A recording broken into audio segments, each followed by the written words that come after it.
All right. So what we're going to do here is get into the end of year letter from Matt Firor. I'm not going to read through all of this. Like if I would have put this out at the beginning, right when this came out, I might have, but I think everyone's read this at this point. Like if you haven't, well, go read it, I guess. But I'm just going to sum it up. Going to give some feedback on it. We're also going to talk about the call that the ESO stream team had with Zoss. So we got to talk with some of them there about some of our concerns. So I'll go through that. We had some topics that they gave us to have questions ready for, or just answers for these various topics.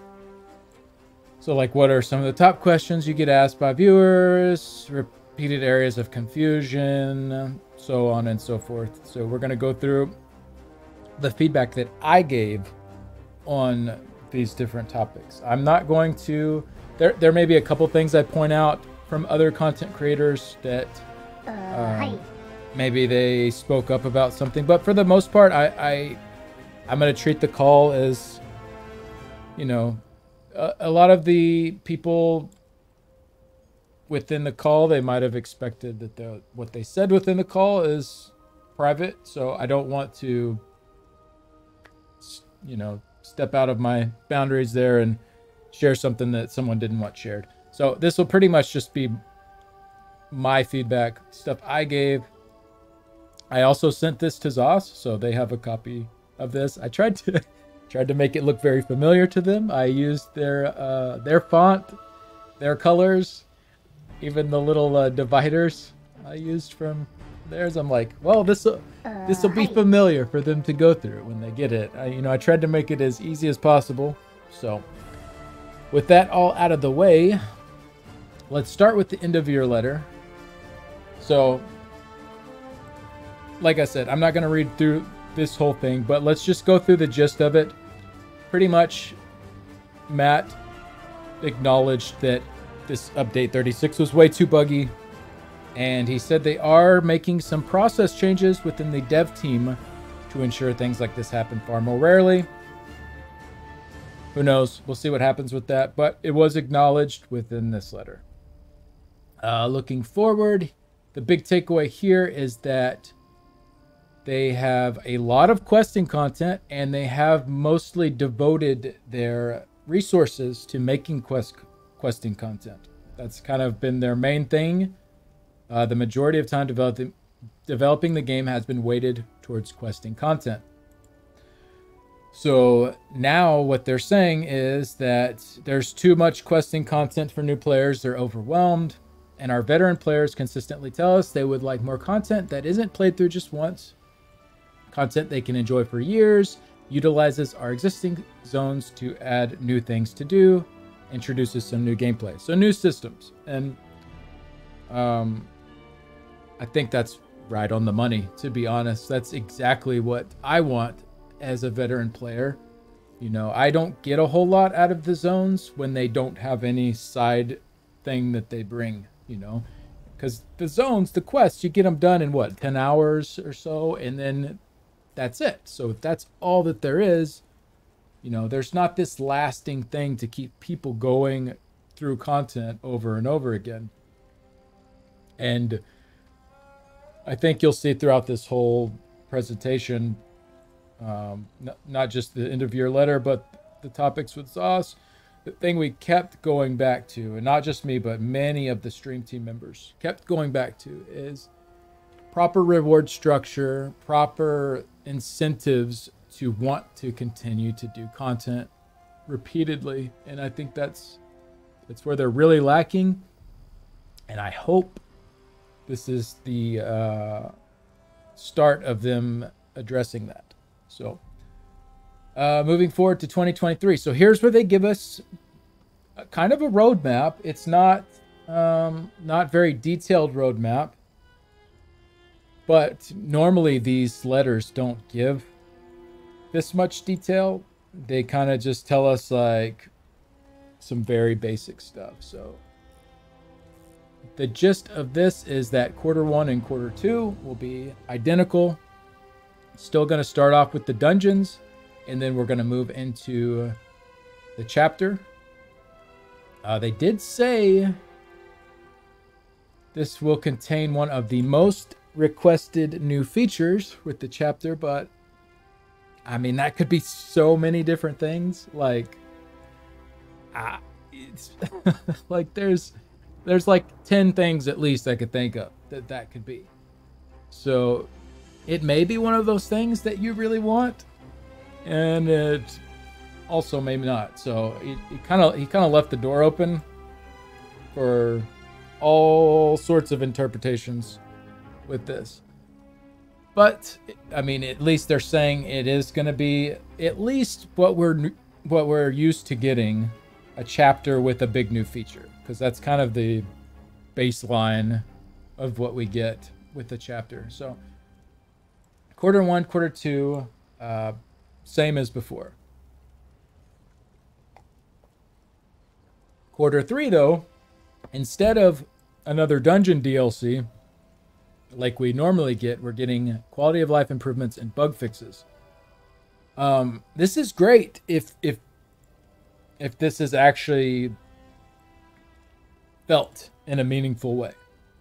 You know, if they fix like 2 little tiny bugs and add in something equivalent to like the marker system that they put in, it's like, okay, well, is that really worth a whole quarter?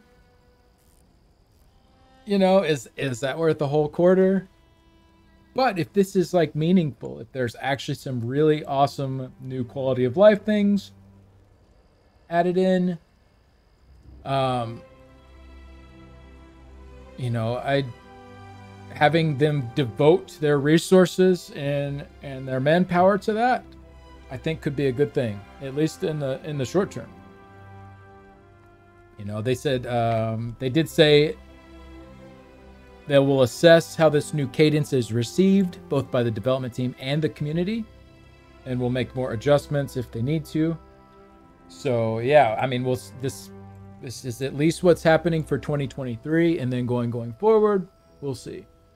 No dungeons equals riot. Yeah, code. I get it. Less content, but at the same time, if there's some new system, if there's a new way to play the game, so instead of 4 dungeons, we get, let's say, 2 dungeons, and then a 2-person arena or a 6-person trial, or, you know, if we get some other kind of new thing in the game, I think for the most part, people will forgive the extra dungeons not being there. But like I said, we'll have to wait and see what that is. We have no idea. Yeah. So it's overall, it's pretty vague, even though we do have a roadmap here. But yeah, and then quarter 4, rather than the usual zone DLC, will be featuring a new system. We are working on the concept and design for this now. We'll give more details during our global reveal event early next year. So it's kind of interesting that we will actually hear about a Q4 system being added in the global reveal event. That's not very usual for them, I don't think. Like, normally Q4 is not really talked about. So yeah, we'll see what that new system is. You know, and all of this hinges on, I think, first off, I'll just say it's a good direction, and it definitely brings hope that they're listening, that they see that the cadence of the year-long thing has played out, that people want more systems, and you know, the storyline stuff it's fine. You add a big chunk of that in June every year, but it doesn't have to take up such a big part of their resources. So I guess we can switch over here. Most of this is the hardware and server updates are happening in February or March for all of the other platforms. Then they're doing a like ESO con sometime next year as well. But we can get over here to the feedback on this. So nice to see the year-long format scrapped for something fresh. Focusing more on gameplay systems over story content is great from my perspective. There may be some people that want as much story content as they can get. I'm not in that camp. So this is nice to see something that feels like it's more targeted towards me and players like me. Because I'll be honest, over the last couple of years, I have felt like what I want as a veteran player has not been a huge priority. It's been more about what the very casual player is going to want. So it feels nice to like be addressed. Even though we don't know the contents of the systems that are coming, it feels nice to at least be addressed and say, hey, veteran player, you're being heard. We want to focus more on you. Rilla Beth, thank you very much for the 3 months. Really appreciate it. Hi. So the next thing, glad to see more of a roadmap with this letter compared to the more vague letters in the past, even though it does leave out some of the specific details. So again, yeah, their past letters have been shorter. They've been less detailed about what's coming. Granted, we kind of knew more about what was coming, so it like they didn't necessarily need to detail things out, but at the same time, it's still nice to see that in there.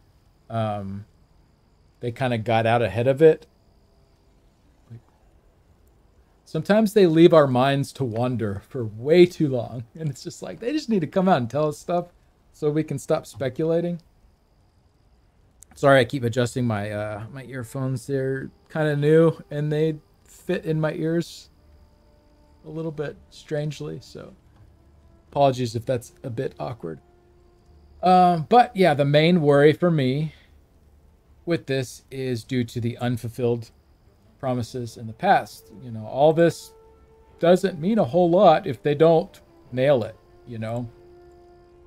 At the beginning of the year, we had Matt Firor. He said, we need to essentially rewrite some of the foundational server code. Expect this to take up much of 2022. So this was talking about, you know, the future of performance and like Cyrodiil and adding new PvP stuff.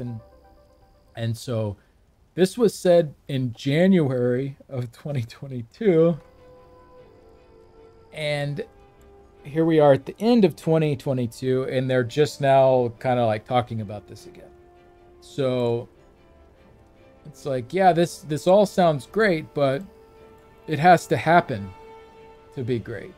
If we get to Q3 and Q4 and these things aren't ready and they don't happen, then it doesn't really matter that it was put into a letter, you know? So I'm hopeful, but like I'm still very cautious and like just, you know, just fully believing that the letter is what they're going to do. We've had so many, like, okay, I'll just go ahead and move on to the next point. We've been through the year of performance. You know, y'all remember that? They had that whole year of performance in the past, along with just so many times they've said something or another along the lines that they're going to address Cyrodiil performance. I know they've tried. I know they've done stuff. I'm not trying to say that they just said that and then they just didn't do anything. Like, it's not what I'm trying to get at. But end of the day, Cyrodiil, it's better on PCNA after the servers got upgraded. It is better, but it's still a hot mess when you get big battles going. Like, it's still a hot mess. So, client-side performance has actually improved greatly over the years. So, I want to give them props for that. You know, my frames in towns, you know, doing dungeons, doing trials, like all that stuff is so much better than it used to be. It's like night and day. I mean, it's actually really good. And so I don't want to, I want to give them credit where it's due. You know, this is not meant to be all negative. This is not meant to be all positive. You know, I'm just trying to take a realistic approach to all of this. So, yeah, props there on PC at least. It's been really good. Bogerton and Alex Sky, thank you very much for the Prime subs. Really appreciate y'all. But yeah, it's mainly the heavy server load stuff. It still fails to meet expectations. So overall, I like what is said in the letter. However, seeing it actually implemented well and the details of it aligned with the community feedback will be the key. That's kind of my overall thoughts on the letter. I really like the direction though. I'm sad to see a couple of the dungeons go. I am, you know that. But if they do replace that with something meaningful and special, and maybe there's a new way to interact with dungeons as a whole, or who knows, maybe the dungeon pack has more than 2 dungeons. You know, it just says dungeon DLC. It doesn't say 2 dungeons, so maybe there's 3 dungeons. You know, who knows? So I don't want to get too negative on that aspect of it. Pagan with the 10 gift bomb. Thank you so much.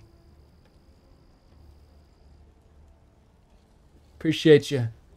But yeah, I think that's good for the letter. I think we about covered it. Hopeful, yes. Hyped up, not really. I'm not really hyped around this. I'm not letting myself get super excited, but I very much appreciate as a veteran player that I'm being addressed, and that it seems like the direction they want to take is in line with the direction I think they should take. So we'll see. We'll see what happens. I'm very much anticipating the preview and seeing what is actually coming. That will tell us a lot. So we'll go ahead and move on from the end of your letter and now get into. So this is the ESO stream team. Who I think there's about 60 or 70 stream team members. They were invited to be on a couple of calls and to hang out with Zoss and to talk about just a bunch of different topics. Gina gave us a big list, different topics to go through for us to have stuff ready on. And so, yeah, it was. I don't think everyone showed up from the stream team, but I between the 2 calls, I joined both calls, and there was probably at least 40 people. So people were very interested in getting in this and giving feedback. And a lot of the feedback was definitely gathered from the communities. I know I had a stream where I talked about a lot of this to get feedback put together. So that's kind of where this is coming from our end of it. It's not just my own personal things that I want.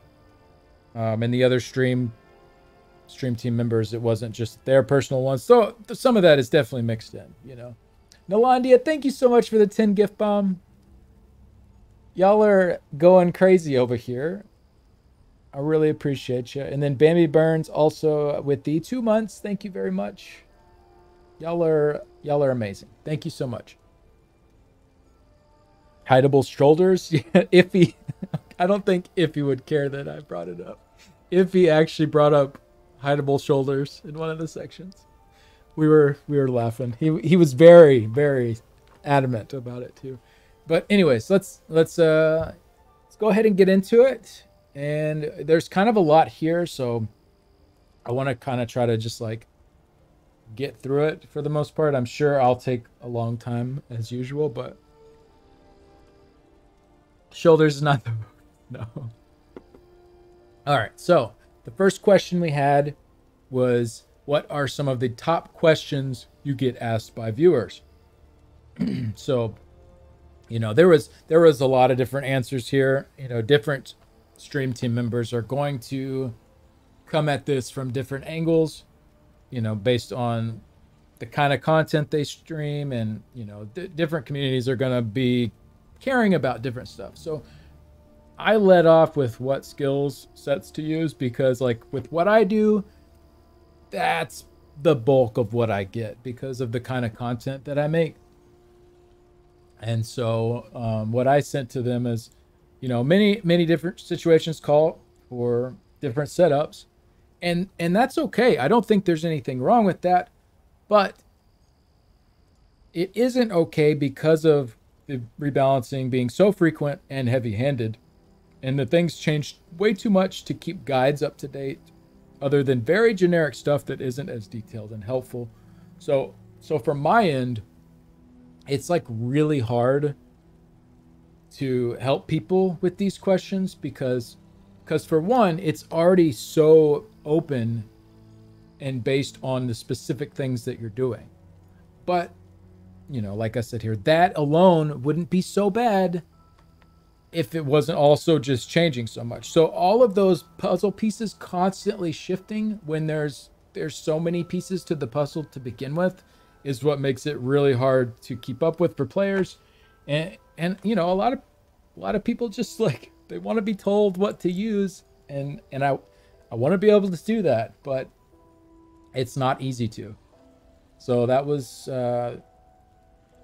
one of the things here. Which version to buy? This was, I think, brought up in the first call. We didn't talk about it in the second one, but it's not just an ESO problem. I had this going into like trying to buy Destiny too. A lot of games are just really confusing on which version to get. Should be a lot more simple. People are like, if I buy this version, do I get the DLCs? Or like, some versions contain like all the previous chapters, but the previous chapters, even though they're DLCs, they're not, the other DLCs are not included, only the previous chapter. It's just weird. It's not intuitive. Like, just have like a base version and then a version that like comes with everything or something. Like, I don't know. It seems overly complicated. Anyways, how do I submit feedback is another one.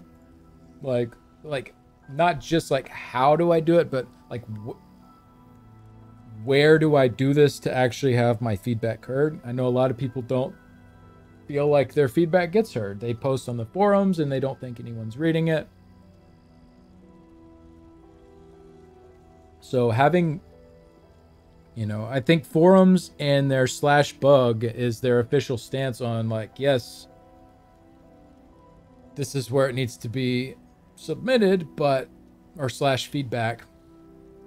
But like, how do we know that is being read, that's being heard? Some more communication there, not just from the community managers, but also from some of the other developers as well. We get a ton from Gina. We get a ton from like Kevin on the forums, and that's great. I'm glad that they post a lot, but we don't get a lot from the other guys there. And so seeing them interact more, seeing them be more willing to jump in and respond to the feedback publicly, so that people know like, oh, hey, Brian Wheeler read this because he actually wrote a post responding to it. I think that's what and then I'll get a little bit into what we'll talk about later with communication, but that was kind of the gist of this one here. But there were a lot. Well, this is kind of this one was brought up under that section, but we can talk about it here. Are there repeated areas of confusion or topics that get brought up from your communities? So this can kind of go in either section, but like where to start? What do I do next?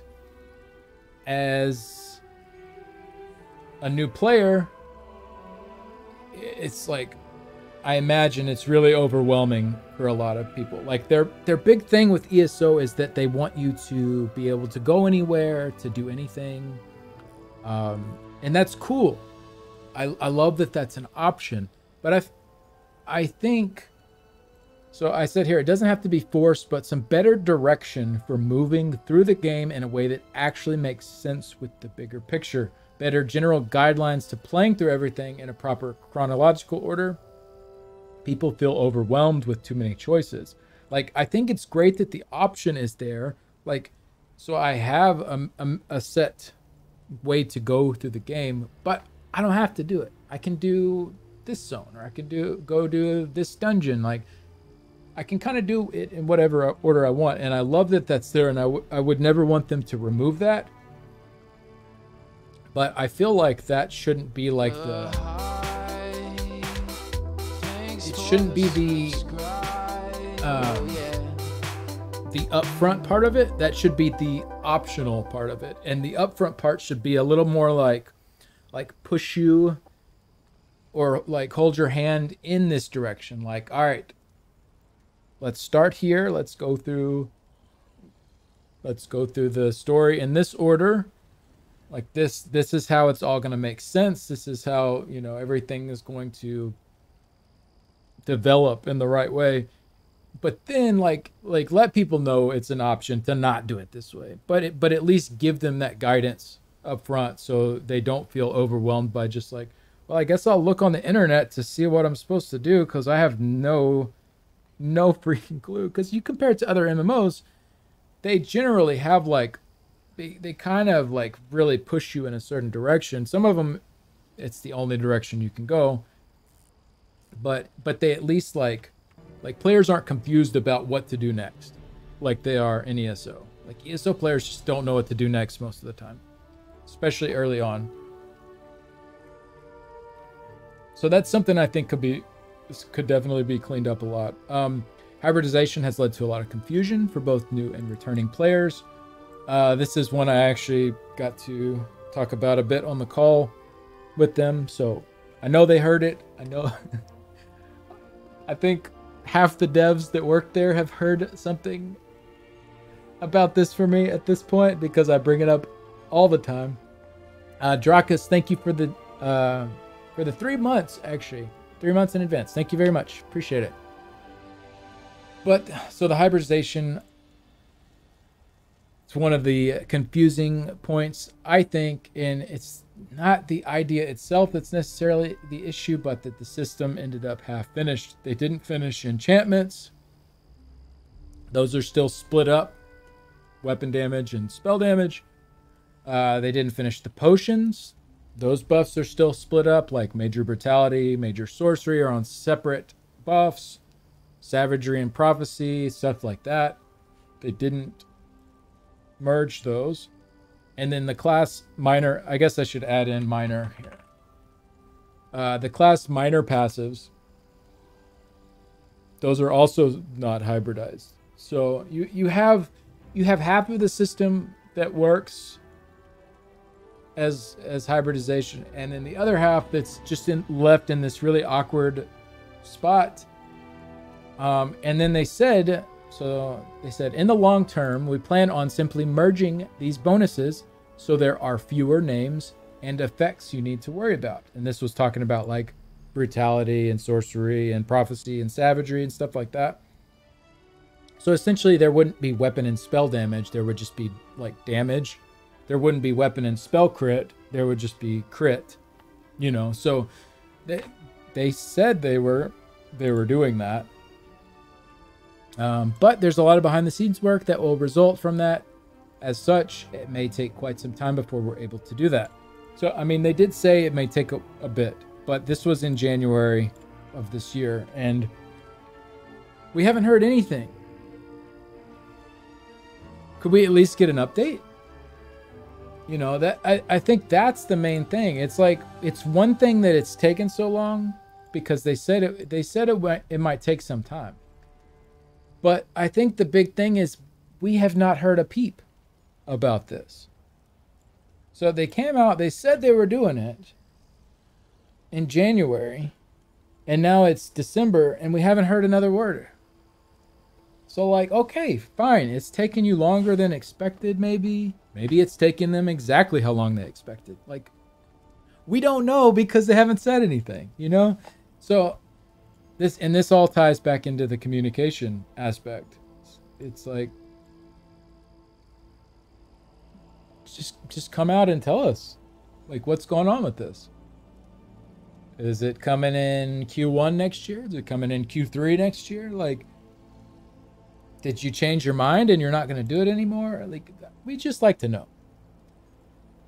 So let's see. Another one is around how ESO's combat works. So this is, again, repeated areas of confusion that get brought up in the communities. So ESO's combat is,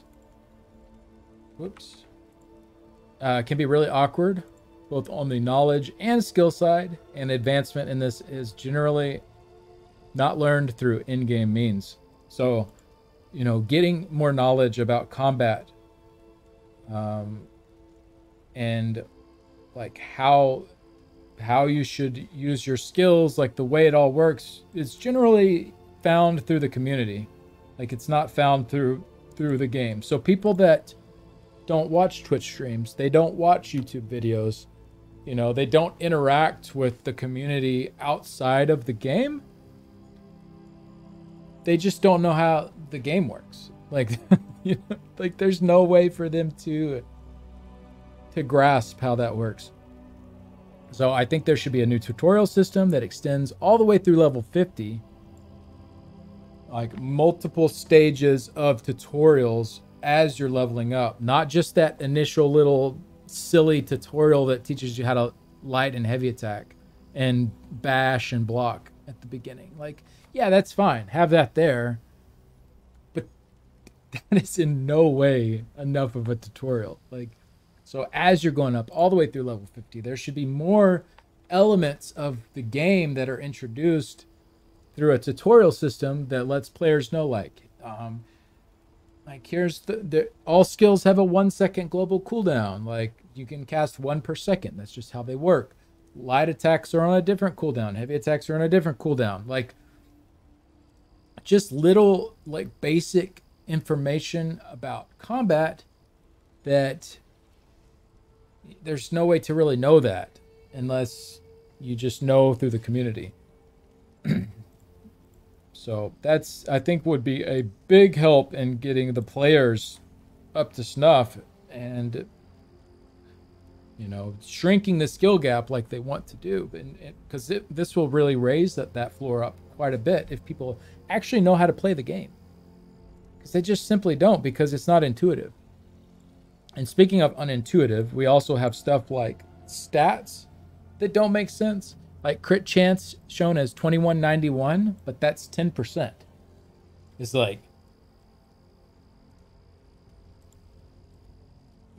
how does that make sense in any way? Like, if you dig really deep into the foundation of the game, you can find the numbers that makes this all happen, but it doesn't make any kind of logical or intuitive sense from the outside.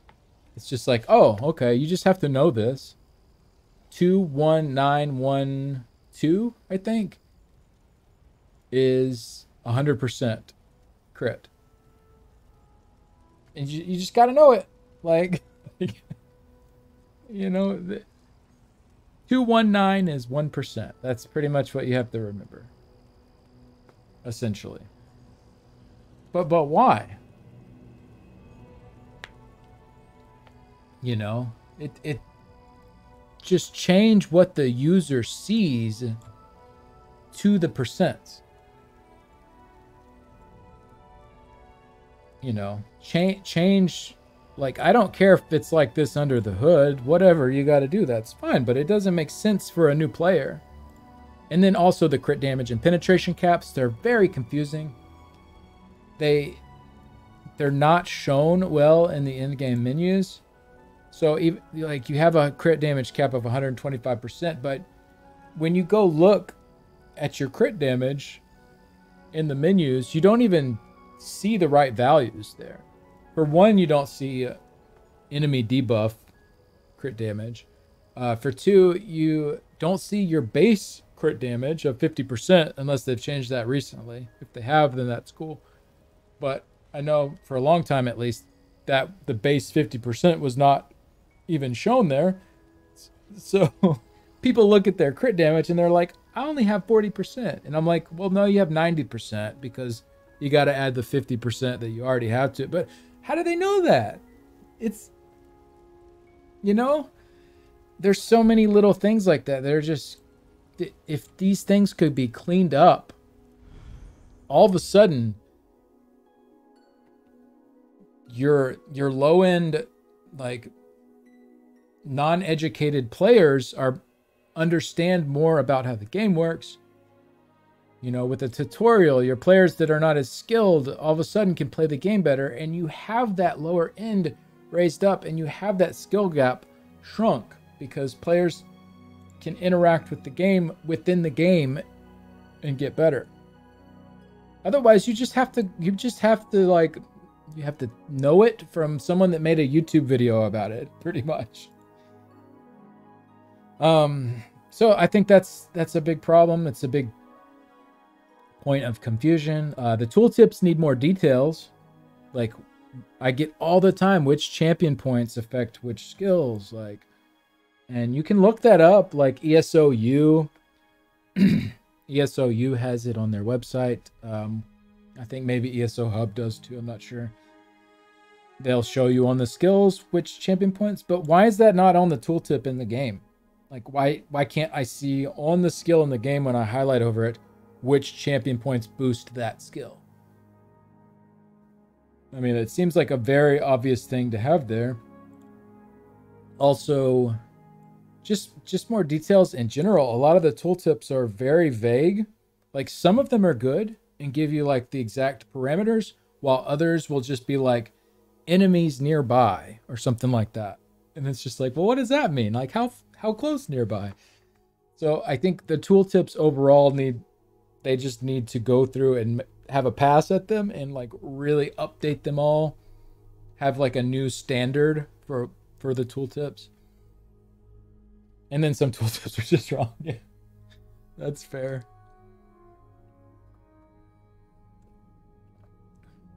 And then the skill advisor is outdated and it conflicts with a lot of good build info. So I don't think they ever updated it with hybridization.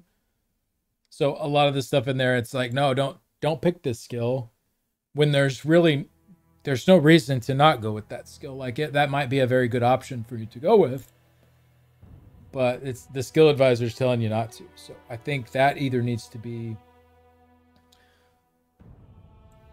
I don't know. I think having a skill advisor is a pretty good idea,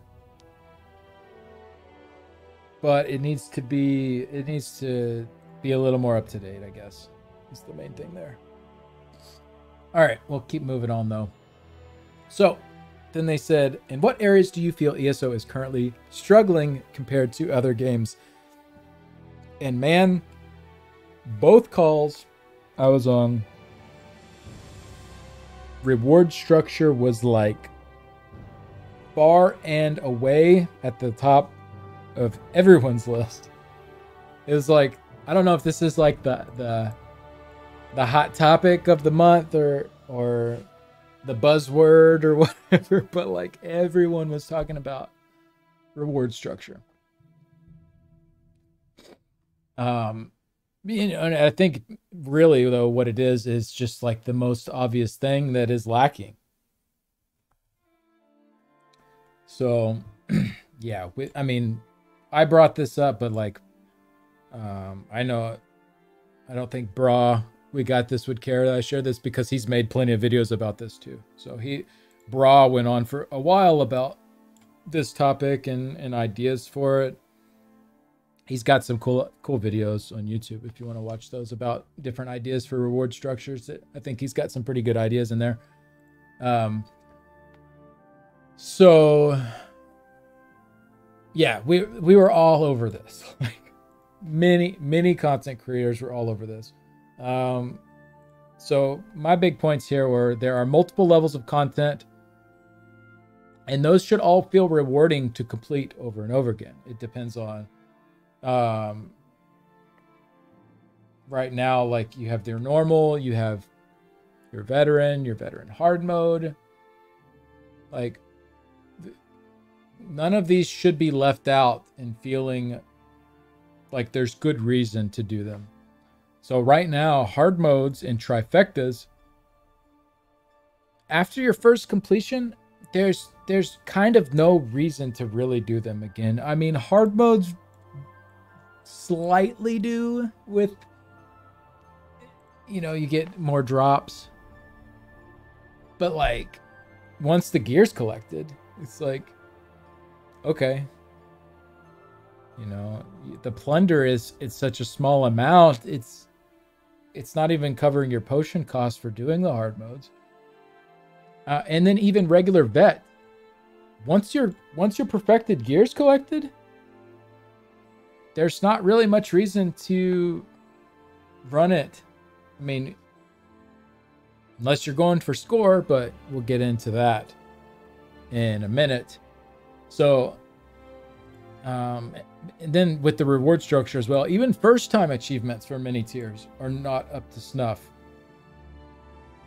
Like, it's not just the repeatable rewards, it's also the first time achievements. There are some that are pretty good. Yeah, but face markings for hard mode trial completions.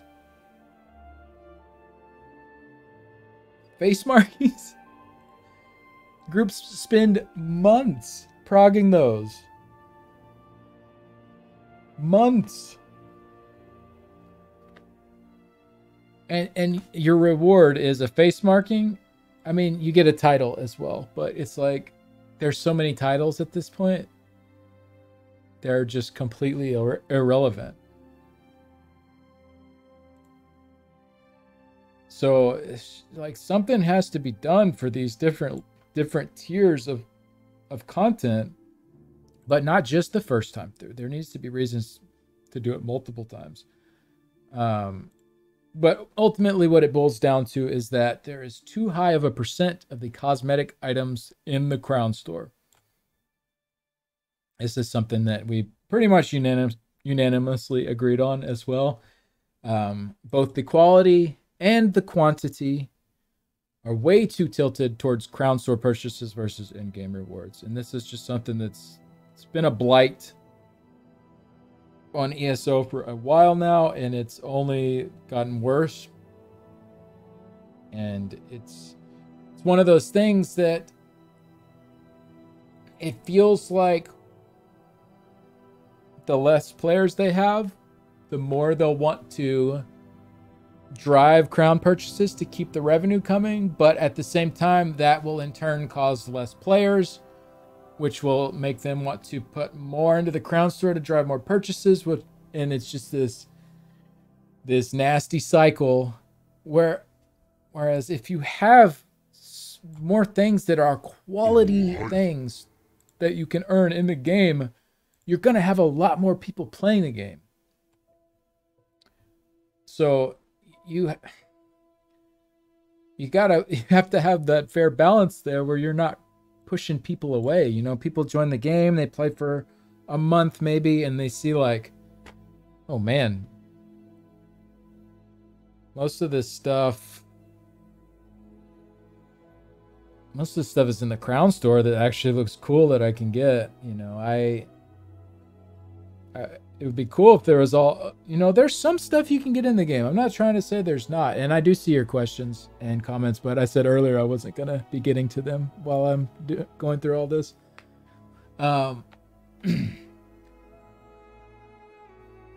But, you know, that's a big turnoff for so many people. That's a big turnoff. Hi. So, I mean, how many players are you running off because of how much is in the Crown Store? How much more thriving could the player base be? Hi. And then another point is many of the rewards that you can get in the game are not tied to skill-based achievements. instead to just grinding mindlessly. And I'd still rather have grinding mindlessly than like everything is in the crown store. Like, you know, if there's like Radiant Apexes, quality mounts, that's a big grind to get, or a low drop chance or something. Obviously still prefer that. But like there are not a whole lot that are actually tied to skill-based achievements. And the newer ones that are actually quality rewards are reserved for like the very top 0.001%. Like, you know, for hard mode though, you get a face marking. You take it to the next level and get the trifecta, you get a cool mount.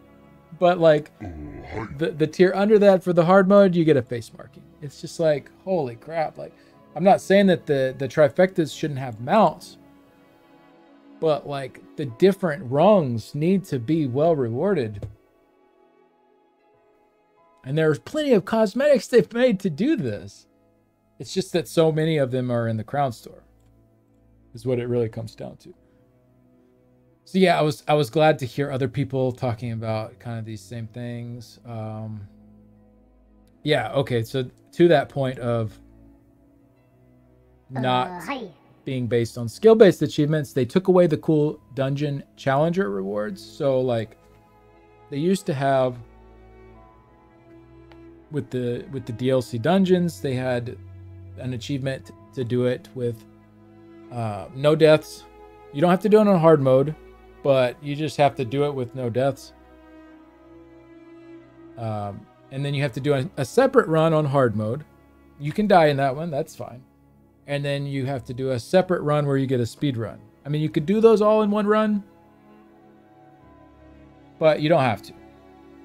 So they had these cool challenger rewards for doing those, where you got a cosmetic item, and they were really cool. They were actually really cool rewards, and they elevated the player base because players would get better so that they could get those achievements and earn those rewards. And it was right in that sweet spot where, you know, they didn't require you to do it all in one run. It's not a trifecta run like the trial ones for the mounts require. You know, so it was right in that sweet spot of like, you know, this is going to be a challenge for a lot of people. It's going to take you probably actually getting a group together and not just pugging it. You know, some of the older ones, I'm sure people pug now and get them. But like, you know, at the time, it was like, you know, you need to get a group for this. You're not just going to like stumble into these rewards. But then like, yeah, like Shade's saying, like, now you just port into the dungeon and you get a cosmetic for just porting in. And then you get your what used to be your challenger reward, typically like a skin. They had personalities. But now that's just for clearing on vet. Which don't get me wrong, there should be something for clearing it on vet. And that's what I'm talking about with all the different rungs of rewards. Like there should be something for doing it on vet. Absolutely. But now there's nothing tied to the challenger rewards. So it's like clearing a dungeon, even the DLC ones on vet. People do those in pugs. Yeah, you may run into a group that can't do it. Some of them aren't the greatest, but they can be pugged. And then if you have a guild going, like it's really not that bad to go clear a DLC dungeon on veteran, like the non-hard mode. And so that's kind of the upper tier of cosmetic rewards for the latest dungeons, is just clearing it at all on vet. So it takes that drive away to like get better and to like, oh wow, this new personality is in this dungeon, that's really cool, but we have to go through it to no death it.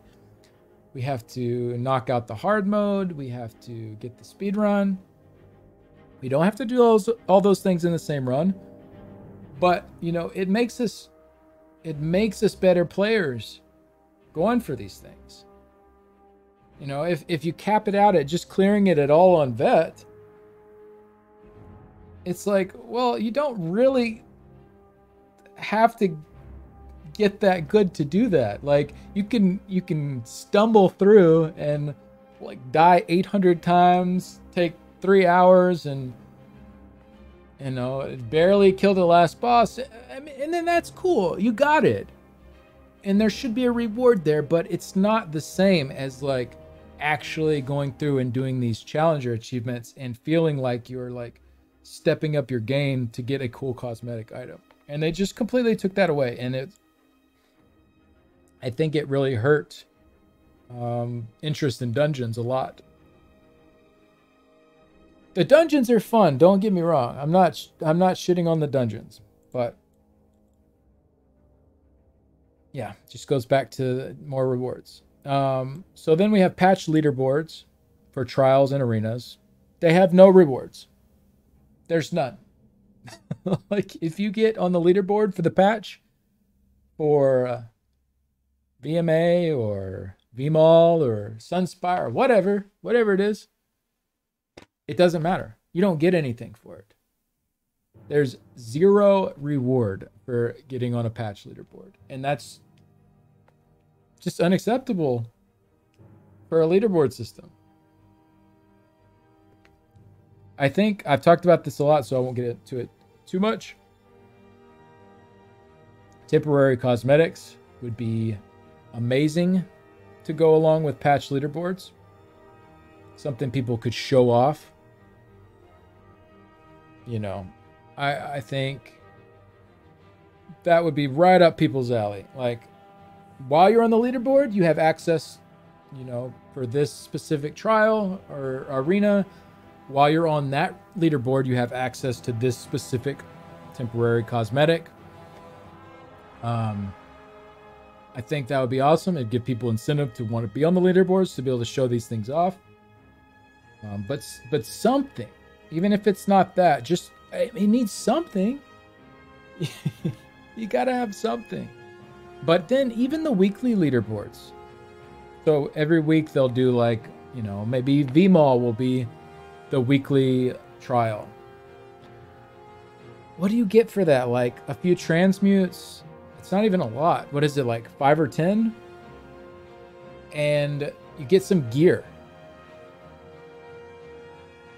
Like if you're making the weekly leaderboard for a trial, you probably don't really need a piece of gear from it as a reward. It's just not good. They're not good rewards. You know, if they want to stick with the transmutes, make it like 50 or 100. Like make it something like actually substantial. But it needs to be revisited. So overall, like that was kind of, I bet out of the, you know, I bet this took up a third of the call. Probably.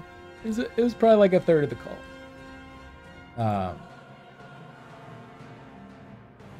Yeah, we were all over the reward system. But that kind of sums that up, I guess.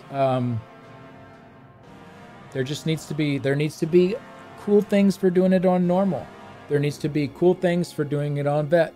There needs cool things for doing it on vet hard mode. There needs to be cool things for doing the challenger achievements, the no deaths, the hard modes, the speed runs separately. There needs to be cool things for doing the trifectas, doing those all in one run. You know, like all these different levels need fun and interesting rewards. And it feels like they just don't care to put them there because those could be sold in the Crown Store instead. And then on top of all that, there needs to be something you can repeat with those pieces of content. Some system within those pieces of content that incentivizes you to repeat it and make it worthwhile to continue to run that content. Because like after you get your gear, after you get the achievement or whatever done for the first time, there's really not much to do there. Kazan, thank you for the 5 months. Appreciate you. Draka, thank you as well. I don't know if I called you out earlier, but I appreciate the sub. But yeah, I think we can move on from rewards. I think that sums it up pretty well overall. Tutorial system, we talked about this earlier, but this is what area is ESO struggling compared to other games. So I wanted to like throw this back in here since you can directly compare it to other games, and yeah, it just needs a much better tutorial system. Difficulty scaling. This is another big issue with ESO right now. The gaps between difficulty modes are way too large, especially in the newest trials. Some players can find themselves blowing through veteran mode without any real challenge at all, while spending months without conquering the hard mode version. This is more aimed towards like the newer trials, but it's just like the gaps in the modes are just way too large. And I think the highest difficulty should not be designed around the top 100 players. This portion of the player base should be catered to with leaderboard type of activities. So back to the rewards topic, since there's not much incentive there right now, but there should be.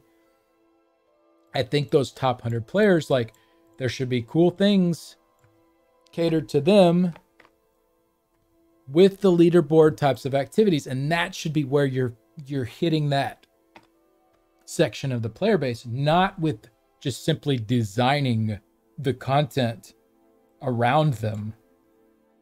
Like the reason for that, and the big problem with doing that, is that the top percent has pulled out way too far ahead of the pack, further than they've ever been, and the content being designed around them as they're pulling further and further and further ahead of the pack, it just makes that content less accessible than it ever has been before. You know, before it's like, yeah, the best groups would do something, but end of the day, they're only like, you know, they're not so crazy far ahead of what your just regular veteran groups are doing. The gap was much smaller. So a few months down the road, you saw the other groups catching up, and that, you know, and that's fine. It's, I'm not saying it should be easy. I'm not saying that, you know, just your run-of-the-mill vet groups should be able to knock out the hard modes week one, like, but the way it's set up right now is way too spread out. So yeah, those are my big things for this topic, where ESO is currently struggling compared to other games. But I think we can move on to the communication with the wider community. So, you know, this is a big part of what Gina does, what the other community managers do. So they just want to know how they can improve that. I got this from Nephis, actually. I thought it was a good idea. Have surveys that are conducted within the game. You know, like maybe on the login screen or on the character select screen. It's like, shows you like, hey, do you want to do this quick survey to get some feedback on the game? Or even on the forums, if that can't be done. I really think I would personally like to see the developers interacting with the community more. I think the community managers do a pretty dang good job. I see Kevin posting all the time. I see Gina reaching out all the time. But you don't hear a lot from the developers other than random, like, you know, not necessarily like the stuff you do hear from the developers doesn't typically seem like they're reaching out wanting feedback from the players. So that's what I would like to see. So more polls and discussions brought on by the developers. An official avenue maybe to have them join our podcasts and streams. Like if there's like, you know, if that's through Gina or whoever, like, hey, do you think I could get Rich Lambert to come on to my stream one day and talk to me for an hour? I can send him the questions ahead of time, just to make sure he's okay with everything. You know, something like that. Some like official way to, for the stream team to be able to get more of this out in the public light. And instead of this is from Nephis too, but I thought it was good, so I wanted to include it. Instead of moments of good interaction, more consistent throughout, because they have their moments when they like, it's like, man, they're saying a lot right now, and this is great. This is what we want to see. But then they'll go like 4 months and you don't hear like anything. And you're like, okay, this is not what we want to see. So it's just not consistent at all. And like I said, not just from the community managers, but other positions as well. Like I want to see Brian Wheeler posting on the forums. I want to see him asking the community for their thoughts and interacting with that. I want to see Gilliam and Rich Lambert like doing these things. And you know, we don't really see a lot of that. It's mostly like one-sided. It's just like, here's the combat preview, and that's kind of it. So just more like back and forth. You know, a lot of it too, and this was brought up in the call, is that it feels like the devs feel like they're constantly being crapped on and hated on. And I think it makes them not want to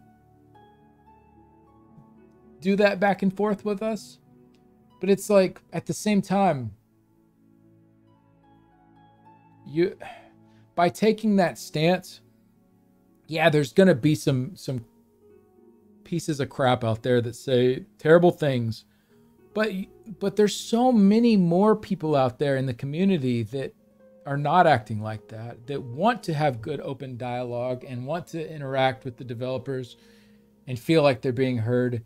And so if that's cut off because of those pieces of crap at the bottom that are saying all these terrible things,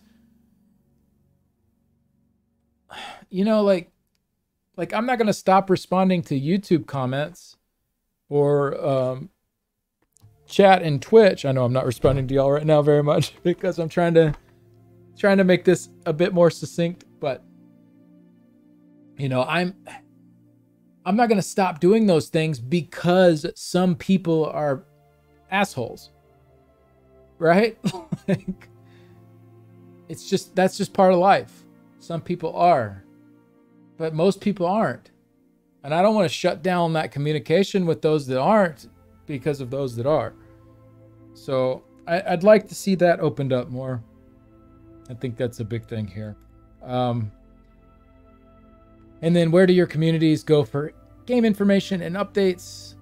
So I don't really know. This is kind of what I do. Forums and Twitter. Oh, and we talked about this in the call. The Dwemer automaton bot. The bot was like, once someone brought up the bot, everyone was like, oh yeah, the bot. Yeah, we get all our info from the bot actually. But yeah, the forums and Twitter I go to a lot for official news. And then, yeah, that Discord bot is pretty amazing. But then for like player updates, YouTube, Twitter, Twitch, it's kind of the main stops on that end of things. All right, and then this was just me personally, what I look for: news, previews, roadmaps, patch notes, builds and guides. That's kind of generally the things I'm searching out when I'm looking in these places.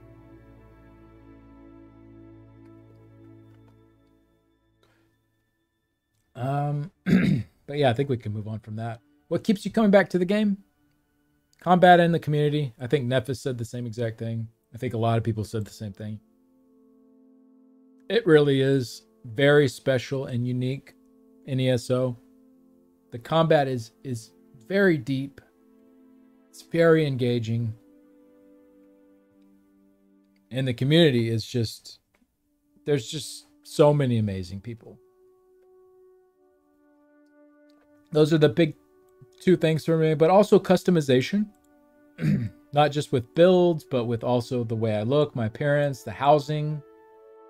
There's so many eras to make your own, and no one will have exactly that same look or build or like the way their house is set up. Like, it's not just like a few like tweakable options, but like most people like are pretty much in the same boat.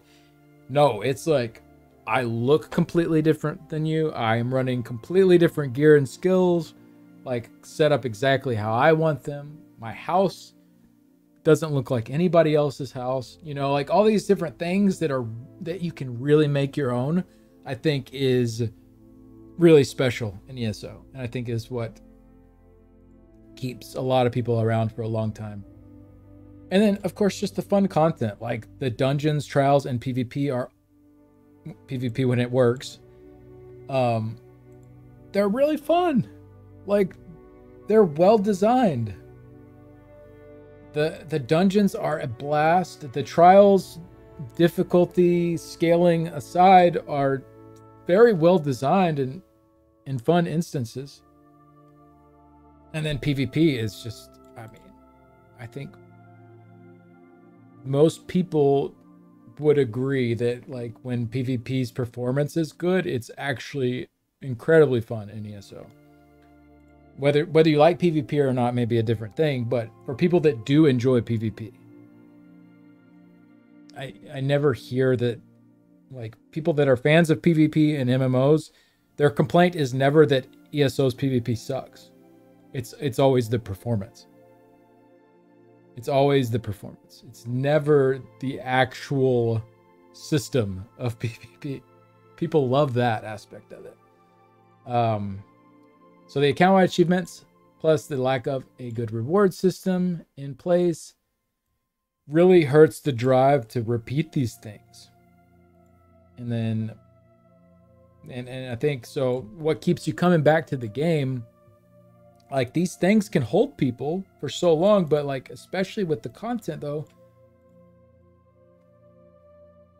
without this drive to like keep doing these things repeatedly, a lot of people have just gotten fed up and left.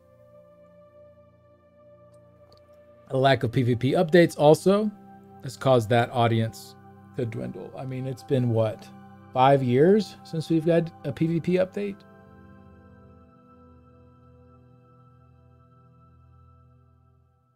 I mean, I guess if you count the Volendrong,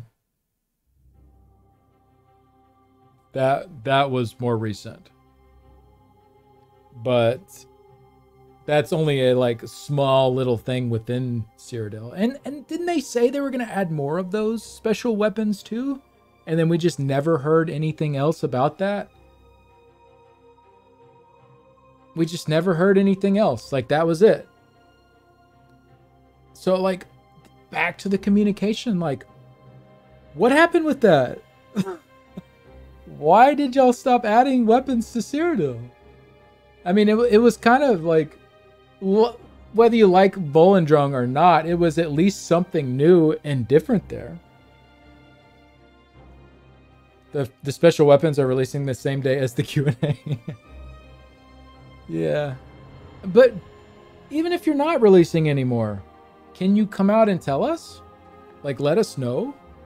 Hey, we decided, we added Volendrong and we liked what we did with that, but we decided to go a different direction, and this is what we've been working on for the future instead of adding more of those. That's all we need. We just need some info. I feel like we get left in the dark about so many of these things. I don't know if they just forget about them and they're like, internally they've talked about them and have figured out what they're doing, and they just forget that, hey, maybe we should like loop our customers in on this too. And it's one thing if they just like have something that they're not going to do or they're going to do and it's all internal, but it's different when it's actually something they've come out and said that they're going to do, like adding more of those weapons, and then they just don't talk about it anymore. That's completely different. And that's the same as what did we talk about earlier? Oh, the hardware stuff, or not the hardware, the code rewriting. It's like they said that in January of this year, they were going to work on that this year. And then we got an update in December about it. It's like it's fine. It's not happening this year, but like, You can come out and tell us.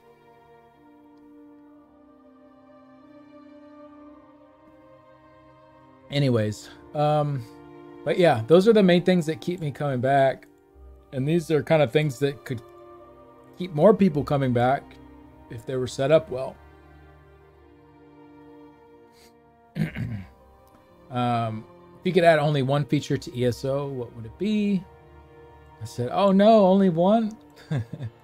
But realistically, better reward structure would be my number one thing. If they could really hit all those rungs like we talked about with good rewards in all pieces of content. God, how much incentive would there be to like go do all the content if there's repeatable rewards, but also like all the different rungs of difficulty had meaningful, cool rewards for doing those. God, there's so much content. Like, people would have so much to do. So that would be my number one thing. Just that better reward structure in place. But then high hopes, kind of wish spellcrafting is like my big system that you guys know. I talk about it all the time here in the stream. But spellcrafting would be my big thing that like I really would love to see them add. By the way, I set all this up. This isn't like an official ZOS document.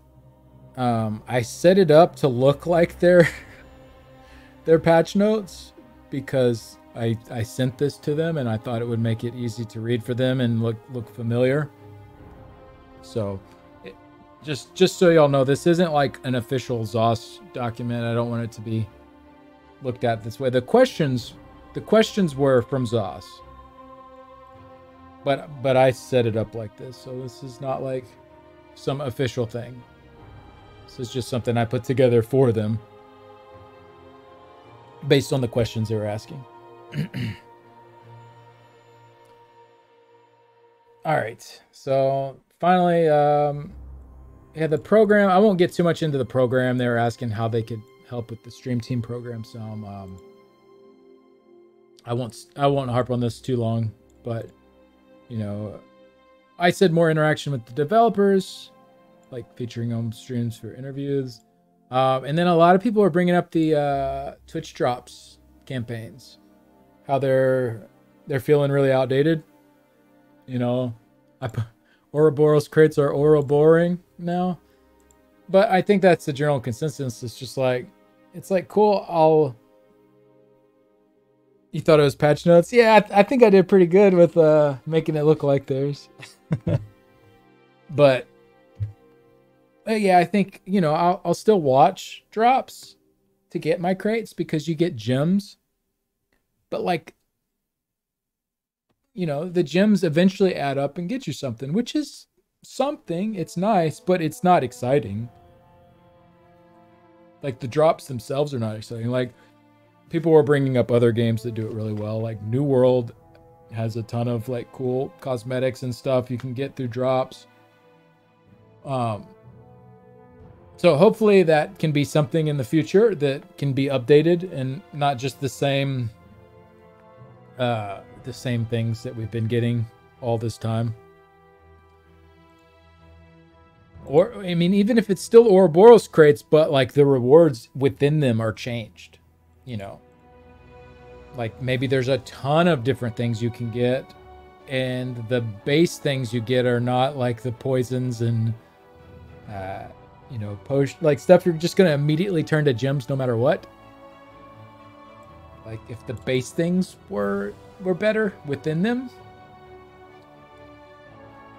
But yeah, anyways, so we'll keep going. A lot of this stuff, this was just some miscellaneous stuff that I added in that I already had put together. A lot of this kind of got put into their questions, but some of it didn't quite fit. So let me see if I can't just like kind of blast through this here. Teams being on the same page was a big thing for me. The combat design versus the encounters team seemed to have different goals. Also, the unfinished changes due to different teams not all working on the same thing at the same time. Hybridization. It's like, a lot of this just feels very unpolished because of ultimately it seems like teams are not on the same page. We talked about the earnable rewards already. I'm not going to really go through that, but body markings from Rock Grove to DSR, I'll say, are much improved. Like the DSR ones at least were like waves that represent the trial. So I wanted to acknowledge the improvement there. I think we talked about all that already. We talked about the difficulty moved into leaderboard type stuff. And then the trifecta in hard mode, back to earth, mainly Rock Grove and Dreadsail. Lots of useless gear. This is another one that a lot of people bring up a lot. There's so many sets that suck. They're just not used. 3-piece sets, I think, could be reworked. Make 3-piece sets actually give a 1-piece, a 2-piece, and a 3-piece bonus instead of just a 2-piece and a 3-piece bonus. I think that could add a lot of diversity if you had more like different 1-pieces to choose from.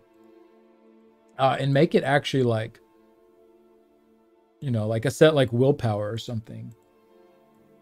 Like make the stats on it like pretty good, like a pretty good reason to run that as a 3-piece if that fits into your build. But overall, just like a lot of gear just needs to be overhauled. Like put in less gear, which it seems like they're gonna do. Yeah, like exactly what Shade was just saying. That there's only 2 dungeons now and there's only 1 zone, so we're gonna get less gear probably. So that's good. I think that's fine. Make that gear impactful and update a lot of the old useless gear. True veteran players often seem like an afterthought. I will say I wrote this before that end of the year letter. So it was very nice to see that actually targeting veteran players. So this could be erased. Quality of life has been pretty good over the past couple of years, but has slowed down a bit. I thought the quality of life with update 36 was pretty weak. We talked about count-wide achievements and replayability. If latched-in consoles are holding us back, it's time to move on. The cookie cutter releases and design. This is another one that they're changing their release cadence, but a lot of the stuff within those releases are also way too predictable. Like the dungeon designs. They're now all 3 bosses. They all each have a hard mode. They're side bosses with side buffs. It's like the same exact formula. The world boss quests. Every single one is kill a world boss. Go around and grab 3 of these nodes on the ground. So it's there are new world bosses and there are new dungeons, but they all feel very formulaic. Overland design in general, really. It's like every new zone, you kind of get the same thing with a different skin on it.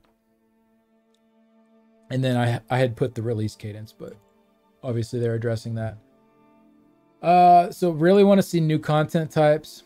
2-man, 3-man, 6-man, 8-man, whatever. New PvP, not involving 3 sides. I've heard this a lot from PvP players. Actual like 1 team against 1 team combat. You could put that in Battlegrounds. You could put that in a new type of map where it's like 12v12 or 10v10, 8v8, something. It's not like a team, and a team. Like ESO Battle Royale. I mean, honestly, like any kind of new PvP mode, I think people would appreciate. And then this is a personal one. I don't know if everyone agrees with this, but I think champion points need to be more exciting. I think, especially as a DPS, they're not very fun. Like, yes, you get a little more powerful using them, but they don't feel exciting. It doesn't feel like like when I'm working on a new one on EU and I'm like getting more points to put into it, I don't get this feeling of like, oh man, I can't wait till I have this fully unlocked. It's gonna be so good. This is so powerful. Like you never get that. I think that's something that they could have in the champion point system that they're missing out on, is that excitement there. I mean, and it's already limited. You can only slot 4 at a time. So it's not like that has to get too out of hand, but yeah, it's just the passives are very small, and the slottables are not. There are some good utility slottables, or like stuff for like healing, tanking, PvP. It's really mainly on the DPS side of things. Although I think it could be overhauled altogether for more excitement, but especially on the DPS side of things. And then I think more of these should be moved into passives, not slottables. This is especially the green tree. Like a lot of the stuff in the green tree, like I have add-ons that will auto swap it for me. Like if I'm looting a treasure chest, it'll put on treasure hunter, you know. But some of these activities that you're constantly doing all throughout your gameplay, like no matter what you're doing, those shouldn't be slottables. Like treasure chest stuff, picking nodes, like those shouldn't be slottables because you're always doing that. So those just feel tedious because you're gonna slot them when you're getting them because you want to maximize that value. So it ends up just being this really, tedious is really just the best word for it. Yeah, and it just doesn't feel fun. So you know, if you want to have like the fishing ones be slottable, and then like the thieving ones are slottable, and you know, like these different activities that like typically when you're doing those activities, it's kind of like its own thing. You know, like the potions one, like for when you're doing dungeons or trials, you know. But the other ones that you're always interacting with treasure chests and nodes on the ground, and like some of these other things, they should just, those should be always active. I think a lot of people agree with that. So that is it. That is the document. I will have this up on YouTube for those that were late to the stream.